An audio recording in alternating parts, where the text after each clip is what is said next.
saksi itu Putranto dipanggil oleh terdakwa Ferdi Sambo dan bertanya, CCTV di mana? Dan dijawab oleh saksi Putranto, CCTV di mana, Jenderal? Kemudian terdakwa Ferdi Sambo menjawab, CCTV sekitar rumah. Kemudian dijawab lagi oleh saksi Putranto, sudah saya serahkan ke Polres Jakarta Selatan. Kemudian terdakwa Ferdi Sambo mengatakan, siapa yang memerintahkan? Kemudian dijawab oleh saksi Putranto, siap. Selanjutnya terdakwa Ferdi Sambo meminta saksi Putranto dengan berkata, kamu ambil CCTV-nya, kamu copy dan kamu lihat isinya. Kemudian terdakwa Ferdi Sambo melanjutkan kata-katanya dengan nada marah. Lakukan, jangan banyak tanya. Kalau ada apa-apa, saya akan jawab. Saya ceritakan nanti, Komandan, kemarin dini hari saya nonton bersama dengan baik ini dalam CCTV tersebut. Ketika komandan tiba, Joshua masih hidup. Beliau sempat terdiam, lalu ngomong dengan sedikit agak marah, nggak benar itu, udah kamu percaya saya aja. Terus beliau nanya, siapa aja yang udah nonton? Ini dengan Ridwan.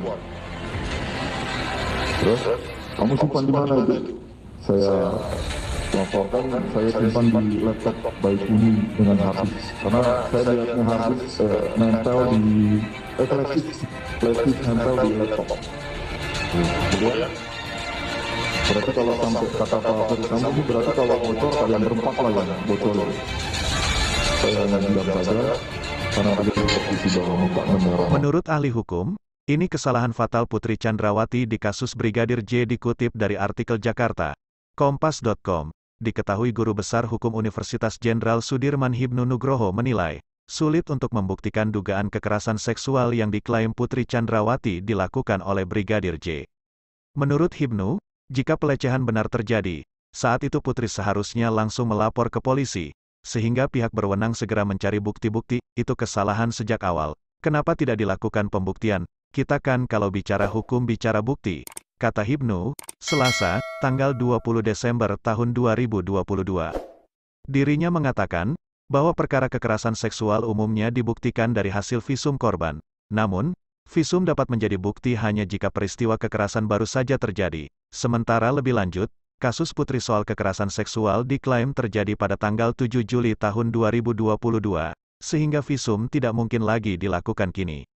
Apalagi bicara visum, itu harus secepatnya, bisa 2-3 hari sudah sembuh. Itu kesalahan fatalnya di situ, ujarnya. Menurut Hibnu, pengakuan Putri saja tak bisa menjadi bukti kekerasan seksual. Namun, harus ada bukti lain yang memperkuat keterangan istri Ferdi Sambo tersebut.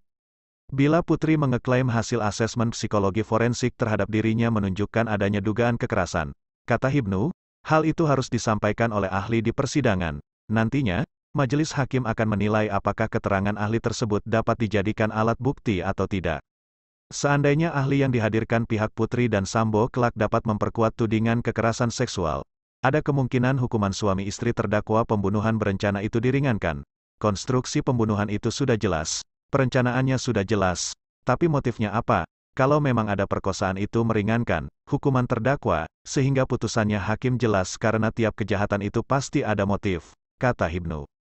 Namun demikian, Hibnu sanksi klaim kekerasan seksual itu bisa terbukti, sebab, sejauh ini, belum ada alat bukti yang memperkuat pengakuan Putri. Sebaliknya, keterangan sejumlah ahli yang dihadirkan dalam persidangan beberapa waktu belakangan justru memojokkan posisi Putri dan Sambo.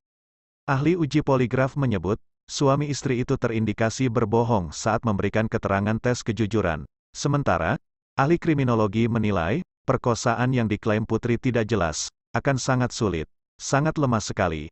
Memang ada kemarahannya, Ferdi Sambo. Tapi apa pemicunya, itu yang dari konstruksi hukum masih belum bisa dibuktikan, kata Hibnu. Demikian informasi yang kami dapat. Terima kasih banyak atas menonton videonya. Jangan lupa subscribe, like, dan komen.